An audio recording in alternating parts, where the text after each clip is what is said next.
Hello guys, देखिए ये है बांग्लादेश की ट्रेन। यहाँ से बनके जा रही है इंटरसिटी एक्सप्रेस, बांग्लादेश रेलवे।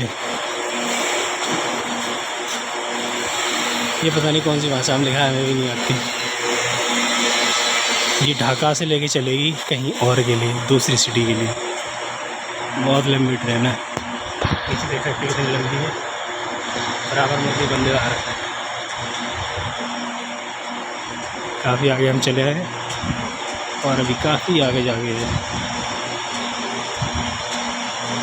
देख सकते हो। और ये एक नंबर ट्रेन बनाई है, फुल एसी।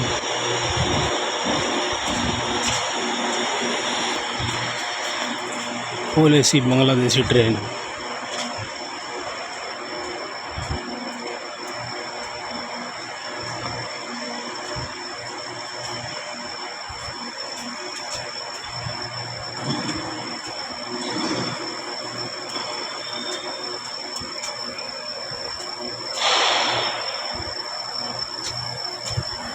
ये रही अपनी ट्रेन, ये रही इनकी ट्रेन।